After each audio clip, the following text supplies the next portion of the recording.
CBS News Miami. Good afternoon, and thank you for joining us. I'm Najahe Sherman, and welcome to CBS News Miami's 4 p.m. Quickcast. Let's take a look at today's top stories. Off the top, a South Florida teen faced a judge today. It's in the case of a deadly joyride.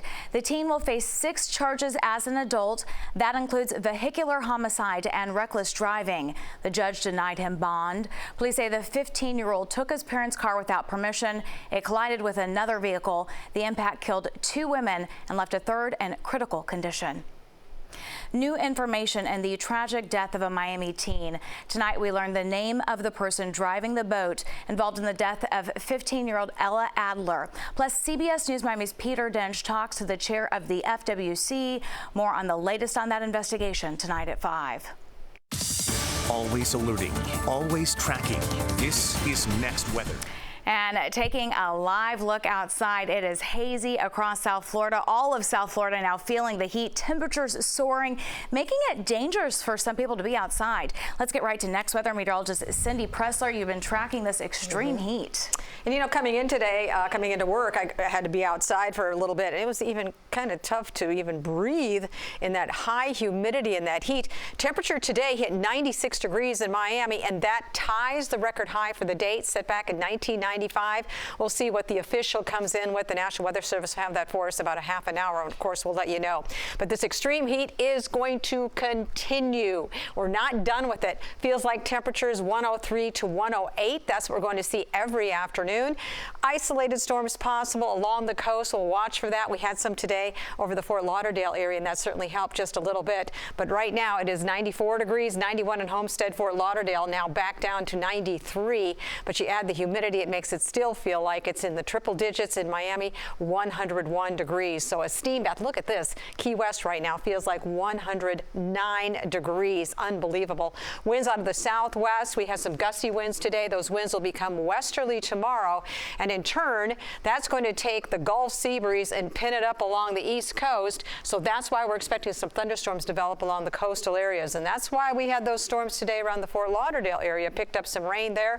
And look at all the moisture to the north and Gulf of Mexico. We just can't get it this far south. These frontal systems don't get this far south, although maybe by the time we get in next week, we might see one of them make its way through. So a little shower here and there coming into western Broward, western Miami-Dade. That's really going to be about it. Our rain chances aren't that high. Temperatures, though, let's talk a little bit about that. Record heat. Thursday, the forecast, 96. Look at that. The record high is 96, so we're expecting to tie it again tomorrow.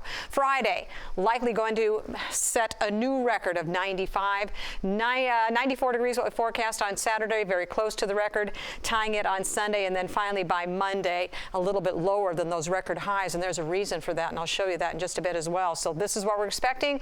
Very hot, very humid, very sticky. So all these days running through Sunday, it's going to feel like it's in the triple digits because of the combination of the heat and humidity. As far as our health related, that's because of the heat. Well, tomorrow, again, we're going to find a little purple area that's extreme, affects anyone without cooling. You've got to stay in a cooling area. You've got to drink lots of water and be careful. That little spot will finally go away hopefully by next week, but not until then. Hot, humid, isolated storms. One of those storms comes over your house. You're lucky. You might get some cooling relief, but I think we might have a front that at least wants to get close or come through by the first part of next week, so that may bring us a little bit cooler temperatures. But until then, mid-90s through Saturday, Sunday, and then lower 90s next week with a chance for some showers and storms coming in by Monday.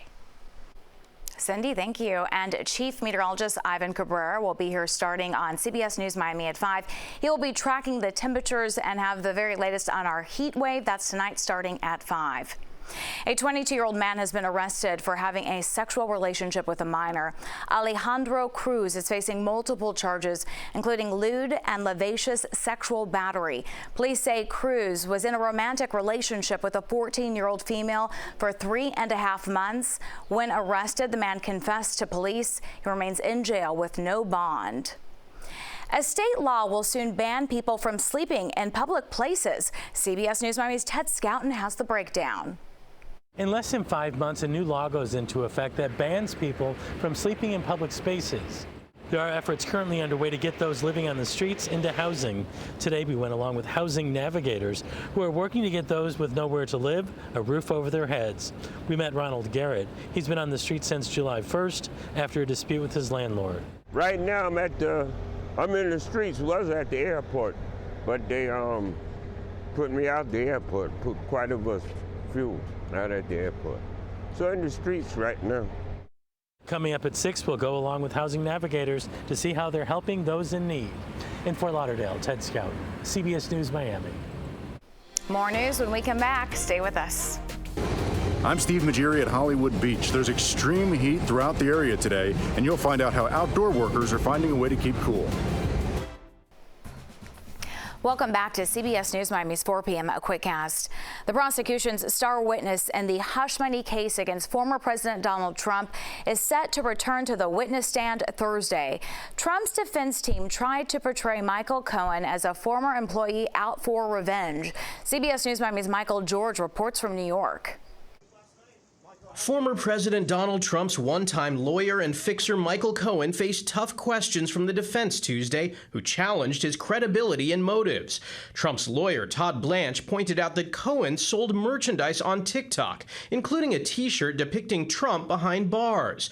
When he asked if Cohen would like to see Trump convicted, Cohen said, "Sure." They're basically doing everything they can to make the jury see Cohen as someone who's really almost like a jilted lover. Earlier, Cohen testified there was a 2017 Oval Office meeting where he and Trump discussed reimbursement for the $130,000 paid to adult film star Stormy Daniels. Cohen said Trump knew the financial records would be marked as legal expenses. Trump faces 34 counts of falsifying business records for those repayments and has pleaded not guilty. They don't really have any substitute for what Donald Trump's intent was, which is the key issue in this case. Did Trump know that this was being put in under false pretenses, recorded as a legal expense when it wasn't? And for the prosecutors to prove that critical element of Trump's intent, they got to rely on Michael Cohen's testimony. Today we had a very good day in court. With Trump under a gag order, his high-profile GOP allies, including House Speaker Mike Johnson, attacked Cohen's credibility Tuesday. He is someone who has a history of perjury and is well known for it. Cohen is the prosecution's last witness. After that, Trump's legal team will have a chance to present its case. Michael George, CBS News, New York.